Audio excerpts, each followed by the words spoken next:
Is that going to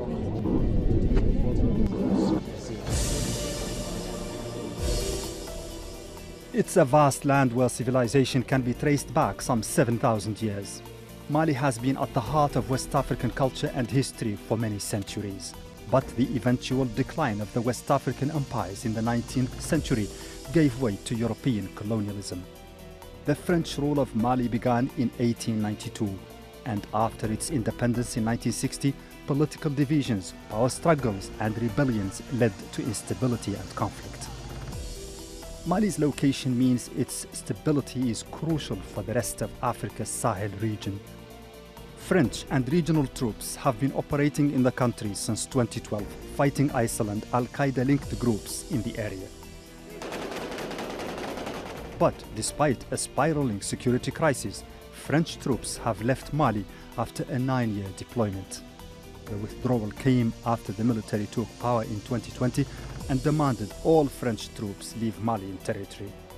Since then, Mali's military leaders have turned to Moscow for defense and economic cooperation, and the interim government has postponed a constitutional referendum to establish democratic rule. So will the military transition to civilian rule, or will it extend its grip on power? The Prime Minister of Mali, Choguel Kokala Maïga, talks to Al Jazeera.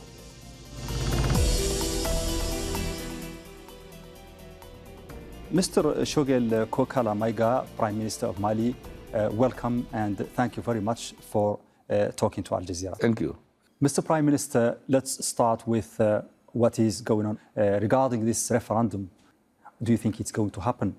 Vous savez, le référendum, nous disons, Inch'Allah, si Dieu le veut, il va être organisé. Vous savez, notre président a voulu avoir un large consensus, le plus large possible autour du référendum. Je vous disais, Inch'Allah. Because when we say Inshallah in our culture, that means it might not happen. Ça veut dire que pour nous, vous savez, nous sommes des croyants. Donc pour nous, il n'y a plus de difficultés en réalité, d'ordre politique.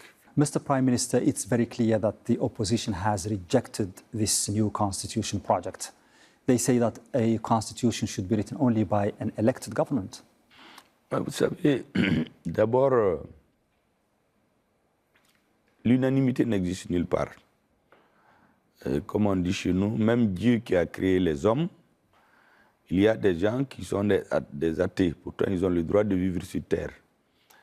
Nous pensons que l'écrasante majorité des Maliens sera d'accord avec ce projet du président. Vous savez, quand les citoyens vont aller voter, ce n'est pas toute la Constitution qu'ils lisent.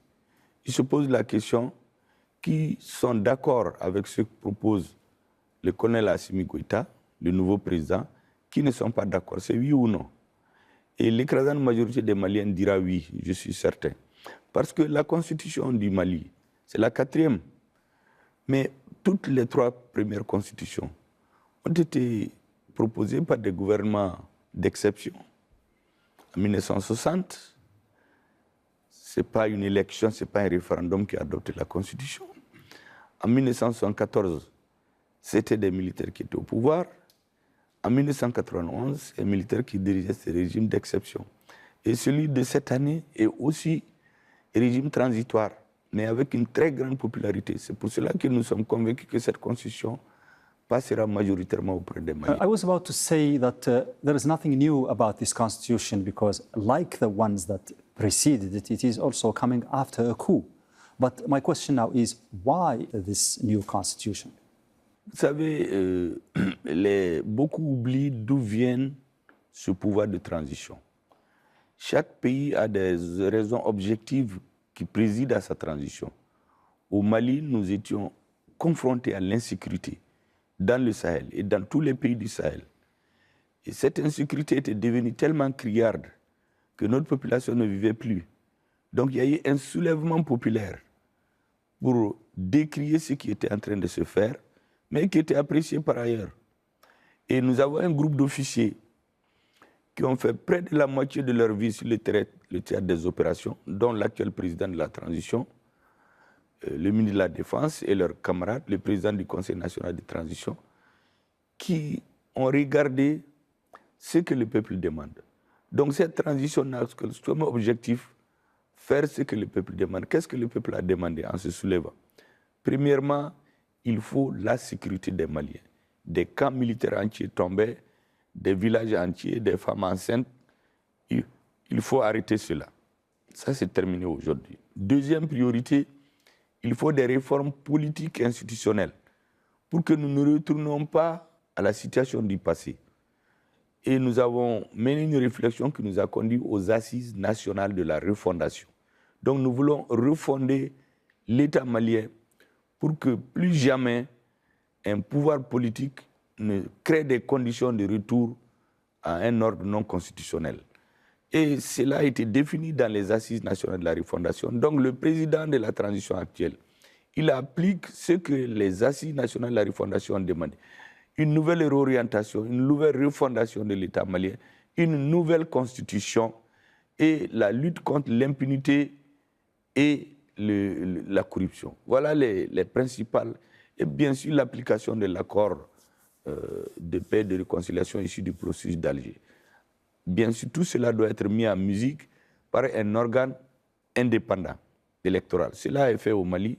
C'est pour cela que nous sommes même surpris du débat qui consiste à dire mais pourquoi ça se fait? Mais pourquoi il y a eu le coup d'État? Plusieurs d'ailleurs, beaucoup ont voulu nous amener juste à des élections. Je vous assure que si on avait fait une élection comme demandé en février 2022, on serait peut-être à un autre coup d'État, un troisième, un quatrième, jusqu'à ce qu'il y ait le désordre total dans le pays africain, au Mali et dans d'autres pays. Nous avons dit non, nous ne pouvons pas nous asseoir et regarder notre population en train de mourir, nos militaires en train de tomber un à un, et on continue à nous dire que tout se passe bien au Mali parce qu'il y a eu des élections. Le Mali n'avait pas de problème d'élection. Il y a eu un président élu, contesté par une partie de la population, mais légalement, il y avait un président, il y avait un parlement. Au Burkina Faso, il y avait un président élu, il y avait un parlement. En Guinée, il y avait un président élu, il y avait un parlement. Donc l'élection n'est pas le problème. C'est l'insécurité. C'est le manque de sécurité qui est à la base du soulèvement de la population du Mali et du renversement du régime par les militaires. Donc il faut mettre une constitution en place qui minimise les risques d'un retour en arrière. C'est ça la raison principale. The method that you are adopting or you think you should adopt to achieve peace and national reconciliation is certainly negotiations, peaceful negotiations, Mr. Prime Minister. Absolument. In this case, isn't it a contradiction to try to achieve this goal via a coup d'etat? Isn't that a contradiction, Mr. Prime Minister? Isn't it a return in time? Vous savez, lorsque certains pensent que la démocratie se résume aux élections, nous disons qu'il faut relativiser cette position. Au Mali, on a fait 30 ans, on faisait des élections. Au Burkina, il y a eu des élections acceptées par tout le monde, il n'y avait pas de problème. En Guinée, il y avait des élections. Chez vous, non loin de chez vous, ici en Afghanistan, pendant 20 ans, on a organisé des élections. Mais qu'est-ce qu'on a vu un jour? La communauté internationale a décidé de partir. Et nous avons vu des citoyens de ce pays s'accrocher au train d'atterrissage des avions pour quitter leur pays. C'est le même sort qu'on nous réservait. Il s'est trouvé une classe politique consciente, des militaires patriotes qui ont dit « Attention, la priorité de notre peuple, comme tous les peuples, c'est d'abord sa sécurité, la sécurité humaine. Dans la sécurité humaine, vous avez toutes les sécurités physiques, alimentaires, ainsi de suite. Mais la sécurité humaine, les uns et les autres le comprennent mieux. Nous cherchons la sécurité. Parallèlement, on ne dit pas qu'on cherche la sécurité, on s'arrête. Parallèlement, on discute, on négocie, on donne des arguments pour rallier le maximum de citoyens. C'est ce que le gouvernement est en train de faire. Mais ramener tout aux élections, nous disons que c'est une technique pour désorganiser les Africains. On tuait des militaires par milliers, des camps militaires entiers tombent, des villages sont rasés, les militaires ne sont pas équipés pour faire la guerre, mais on ne peut pas continuer. Vous savez, dans l'histoire de l'humanité, les coups d'État surviennent toujours lorsque le peuple et l'armée sont humiliés par un pouvoir politique qui croit qu'il a des droits de vie et de mort sur les citoyens. Mais les pays qui nous enseignent cela, ils n'étaient pas démocratiques au départ. Ils ont d'abord formé leur armée, ils ont nourri leur population, ils l'ont éduquée, ils ont créé les conditions pour que le peuple impose la démocratie. Lorsqu'une démocratie est dictée d'ailleurs, elle ne peut pas marcher. En Afrique, par exemple, vous regardez depuis 30 ans, tous les pays où on a changé les régimes politiques francophones que je connais bien, au motif qu'il faut les démocratiser, ces pays ont fini par des coups d'État, des guerres civiles. Tous les pays, sans exception. Les seuls pays qui ont tenu, c'est là où on n'a pas pu faire cela. Donc c'est très clair, le peuple veut la démocratie. Mais la démocratie ne nourrit pas un peuple. Il faut d'abord que ce peuple soit sécurisé physiquement. In other words, you think that this coup is going to be the coup that ends all the coups. You think that you're going to put an end to this dynamic of coups by means of a coup d'État? Notre souci, c'est de faire en sorte que cette fois-ci, ce soit la dernière intervention des militaires. Pourquoi? L'armée ne va plus être humiliée. Le peuple ne va être massacré en masse. Et on est assis, on regarde. Pendant ce temps, les dirigeants sont dans les avions, ils sont félicités par les Européens. Ça, c'est terminé au Mali. On écoute notre peuple. Mr. Prime Minister, but that is continuing according to some Malians. There is a lot of complaints among the people, particularly the civilians, about acts of killing committed by Wagner Group in cooperation with the Malian army. So the humiliation is continuing. La paix 100% n'existe nulle part. La plus grande puissance militaire du monde, c'est les États-Unis. Vous vous rappelez bien de ce qui leur était arrivé. L'autre puissance, c'est la Russie. Le terrorisme, tout le monde connaît les vagues que le terrorisme a fait dans les années 90-2000. Donc, pour dire que la sécurité 100%, elle n'existe nulle part. Un. La deuxième chose, on a voulu focaliser tout sur le groupe Wagner. Ça, c'est un débat sans objet pour nous. Nous cherchons à sécuriser notre peuple. Nous avons fait, la communauté internationale est intervenue au Mali à la suite de la résolution 2100 d'avril 2013. Tous les Maliens ont compris que c'est pour mettre fin à la guerre. Dès que l'accord d'Alger a été adopté, les résolutions des Nations Unies ont changé pour dire qu'ils ne sont pas venus faire la guerre, mais pour la paix. Mais la paix n'existe pas. Les militaires sont en train de mourir. Donc nous voulons arrêter les tueries massives des militaires, des citoyens, pour que, mais les plaintes, il y en aura toujours. Yeah, but it's continuous even after 2 years. Ça ne continue pas. Aujourd'hui, les camps militaires où des citoyens sont tués par dizaines de milliers, c'est terminé. Des villages entiers rasés de la terre, c'est terminé. La peur a changé de camp. Ce que les terroristes font maintenant, ils font des petits groupes, ils tombent sur des cibles molles, des villageois pour les pousser à l'immigration. Mais cette situation est intervenue à la suite de notre coopération avec la Russie. Mais avant ça, nous ne pouvions pas acheter d'armes. Nous avons un pays très vaste, 1 241 000 km². Nous ne pouvons pas acheter d'avions, ni d'hélicoptères, ni de drones, rien. Aujourd'hui, on peut les acheter librement. You're speaking about Russia, but everyone else is speaking about Wagner. What is the difference between the two? Vous savez, ça c'est un faux débat. C'est un narratif que les autres veulent nous imposer. Nous refusons cela. Nous travaillons avec l'État russe. Les dirigeants maliens travaillent avec les dirigeants russes. À l'intérieur de leur coopération, que quelqu'un ait interprété ici et là, qui a tel ou tel partenaire, ça c'est son narratif.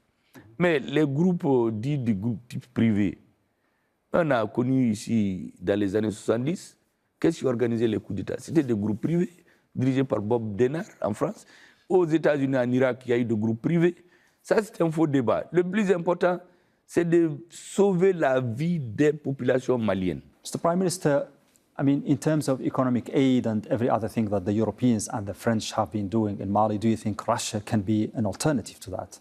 Do you think Russia can substitute what the Europeans have been doing in Mali in terms of cooperation and aid? Vous savez, nous sommes venus de très loin. On a mis dans la tête des Africains, et je crois que le pays que vous avez cité a contribué, qu'on ne peut rien faire sans l'aide de la France. C'est ce qui a amené nos autorités, effectivement, en 2013, personne ne le nie, à demander l'intervention de la France au Mali en 2013. Mais 7 ans, 9 ans après, le terrorisme qui était confiné au nord s'est répandu à 80% du territoire. Donc vous avez un malade qui s'appelle Mali, un docteur qui s'appelle Communauté internationale, ou France si vous voulez, qui vient, il vous dit, je fais l'analyse, je fais une prescription pour 2 ans. Nous faisons 7 à 9 ans, la maladie gangrène gagne tout le corps. Soit le malade attend la mort, soit le malade se lève, il change de docteur, ou de posologie, ou de médicaments, ou de tout à la fois. Mais le docteur ne peut pas dire au malade, il faut continuer à vous asseoir jusqu'à mourir. Nous avons décidé de coopérer avec tous nos partenaires. Les Français ont dit non, c'est eux ou rien. Et ils ont décidé de partir. Nous ne les avons pas chassés, ils ont décidé de partir. So, Prime Minister, you mentioned 2013, and that reminds me of what happened then when France intervened militarily to save Mali. Mali was literally saved because the country was divided, Oui. and more than half of the country's territory was occupied by armed groups. But now you're talking about something quite different. Vous savez, il y a un narratif que nous comprenons très bien. Ces mêmes groupes armés, certains de leurs dirigeants ont dit dans la presse que c'est la France qui leur a dit qu'elle va les aider à diviser le Mali. Ce n'est pas moi qui le dis, c'est eux qui le disent. Nous-mêmes. Qui a dit ça? Hamad Mahmoud, c'est un ancien ministre. C'est un dirigeant de l'ex-rébellion. So this is documented. Il a documenté, il a dit dans les... Deuxièmement, je termine. Lorsque la France a intervenu pour aider le Mali, a perdu ses fils, ce que nous reconnaissons, mais des milliers de Maliens sont morts, on n'en parle pas d'ailleurs, je ne sais pas pourquoi, on ne parle que des Français, il y a d'autres nationalités qui sont morts. Et chaque fois qu'un Français meurt, si vous regardez aux Invalides, on dit qu'il est mort pour la France. On ne dit jamais pour le Mali. En oubliant que beaucoup de Maliens étaient morts pour la France aussi dans les années 40. Mais ça, je passe sur ça. Maintenant, quand l'intervention est survenue, qu'est-ce que le président malien avait demandé en 2013? Une intervention militaire, une intervention aérienne et en renseignement. Informer les militaires maliens et les aider dans les airs pour qu'on n'avait pas d'avion. On a fait la même chose. C'est là à Kona, où un Français a perdu la vie, paix à son âme, Damien Boité, dont plusieurs Maliens portent son nom d'ailleurs. Mais après, arrivé à une partie du territoire, les militaires français ont dit non. On a créé une enclave à l'intérieur du pays. Et donc, ce que le président français nous avait dit, qu'il avait énoncé ici au Qatar d'ailleurs, en 2014, combattre le terrorisme, restaurer l'autorité de l'État, mettre en œuvre les résolutions des Nations Unies. Mais 7 ans après, le terrorisme n'a pas été combattu. La France elle-même a créé une enclave où elle entraîne, où les terroristes ont pris ce sanctuaire pour s'entraîner. Mais on tire les leçons. According to your information, Mr. Prime Minister, what was really the game of France in Mali? What has France been trying to do there? C'est un ancien jeu que nous connaissons. Beaucoup ne connaissent pas l'histoire du Mali, malheureusement. Nous connaissons notre histoire. Depuis 1957, il y a une loi qui a été votée qui divisait le Mali. Quand le président de Gaulle avait décidé d'aller à la décolonisation, disons, était obligé d'aller à la décolonisation, il y a des militaires français sur nos territoires qui n'étaient pas d'accord avec lui, mais qui ne pouvaient pas le dire. Qu'est-ce qu'ils ont fait? Ils ont organisé des petits groupes pour faire une lettre de 300 personnes à De Gaulle, pour dire qu'ils ne veulent pas être dans le Mali. Ils veulent être des Français musulmans, les diviser. Ça, c'est 1957. Mais lorsque le jeu démocratique, le régime d'alors, de l'Union soudanaise RDA, le ministre de l'Intérieur, a été réuni tous les chefs de tribus, faire une sorte de jeu à l'arga. On a demandé aux hommes de la place, est-ce que vous voulez diviser le Mali? Notre grand-père, Tahir Aguili, a dit ceci: on nous a colonisés ensemble, nous voulons aller à la liberté ensemble. Toutes nos aides coulent vers le sud. Donc nous ne voulons pas être divisés. Mais malheureusement, ces militaires-là, malgré qu'ils n'ont pas été entendus, les hommes politiques ont continué en France. This brings us to the Accords of Algiers, the peace accords. And I think they are seriously in danger, Mr. Prime Minister. The northern partners in these accords have recently been talking about the failure of the Malian government to implement those accords. What do you say to that? Vous savez, ça c'est le débat entre partenaires. Assimi Goïta, je peux le témoigner. parce que nous faisons souvent des discussions très approfondies pour me mettre à niveau et totalement engagé dans la mise en œuvre de l'accord. Toute tentative de provoquer des troubles au nord est contre-productif. Le gouvernement n'est pas pour cela. Nos frères du nord, d'ailleurs, ont majoritairement compris. Ils sont nombreux dans le gouvernement aujourd'hui, près de 4, et nous travaillons en très bonne intelligence. Et les populations majoritairement au nord ne veulent plus d'un pays divisé. Les gens sont fatigués, les combattants sont fatigués de cela. Et Assimi Goïta aujourd'hui, comme mission, s'est dit, il faut que je ramène la paix parce que je dirige le Mali aujourd'hui. Mais pour cela, il faut une armée forte. Vous avez une armée faible. Ça, c'est la désorganisation d'un État. Or, on a eu des dirigeants que l'Occident félicitait parce qu'ils organisaient des élections. Mais la défense, en même temps, on détruisait l'outil de défense. Toutes les sociétés sont bâties sur le modèle d'une armée forte. Une armée forte, un peuple sécurisé, il n'y a pas de coup d'État. Can Mali continue to have differences with its neighbors, Mr. Prime Minister? And do you think that the reliance on Russia is enough for Mali to go on its own and build its army and its force? Vous savez ce qu'on dit avec la Russie, tout ça c'est le narratif des Européens. Nous, nous travaillons avec tous les peuples du monde. Aujourd'hui, les armes qu'il y a au Mali, les drones, c'est des drones turcs. On n'en parle pas. On a des armes chinoises. Au Conseil de sécurité, les résolutions contre le Mali sont bloquées pas par la Russie seulement. Mais il y a un narratif européen, ou disons français, qui veut croire qu'on n'est qu'avec la Russie et que si on est isolé de la France, donc on est isolé de tout le monde. Mais moi, je ne suis pas dans votre studio en train de parler. On ne vient pas à Al Jazeera parler comme ça. Donc le Mali existe, le Mali est partout aujourd'hui et notre pays, notre peuple le soutient et soutient son président.